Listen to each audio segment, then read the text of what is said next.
इस वक्त देश बहुत गंभीर संकट से गुजर रहा है।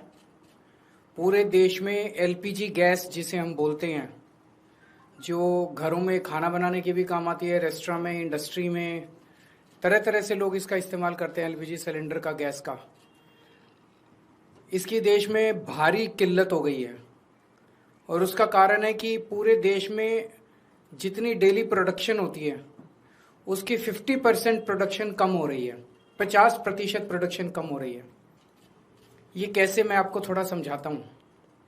हमारे देश में जितनी एलपीजी की खपत है उसका 60% इंपोर्ट होता है, और उस 60% इंपोर्ट का 90% स्ट्रेट ऑफ हॉर्मुज से आता है। और स्ट्रेट ऑफ हॉर्मुज अब इंडिया में जितना आता था, इंडिया के लिए बंद हो गया। तो 90% इंपोर्ट्स कम हो गए हैं। तो लगभग 50-55% प्रोडक्शन हमारे देश की एलपीजी की कम हो गई है। इसका सबसे ज्यादा खामियाजा इस वक्त इमीडिएटली रेस्टोरेंट्स और होटल बर्दाश्त कर रहे हैं। सरकार ने आदेश जारी किया है कि रेस्टोरेंट और होटल्स को एलपीजी गैस मुहैया नहीं कराई जाएगी। रेस्टोरेंट्स एंड होटल्स एलपीजी की स्टॉक नहीं रख सकते, वो उसको स्टोर करके नहीं रख सकते क्योंकि सेफ्टी कंसर्न्स होते हैं। तो जितने एलपीजी सिलेंडर उनको रोज चाहिए होते हैं उतनी डेली की डेली उनको सप्लाई की जाती है। तो अब एकदम से अगर एलपीजी बंद हो गई तो उनके पास तो 2 दिन का भी स्टॉक नहीं है, 1 दिन का भी स्टॉक नहीं है। इसकी वजह से अब मुंबई में 20% होटल और रेस्टोरेंट बंद हो चुके हैं, और लगभग अगले 2 दिन के अंदर 50% रेस्टोरेंट और होटल बंद होने जा रहे हैं।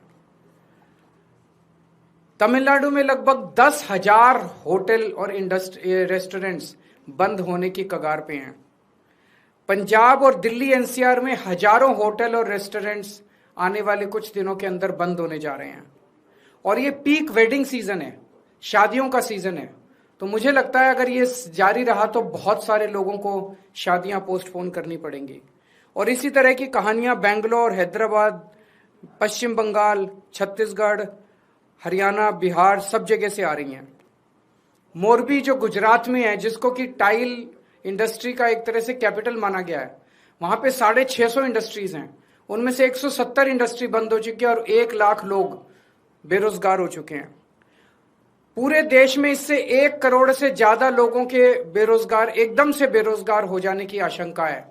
और इतने बड़े स्तर पे अगर लोग बेरोजगार हो गए तो क्या स्थिति होगी, हम सोच सकते हैं। और पिछले दिनों में सरकार ने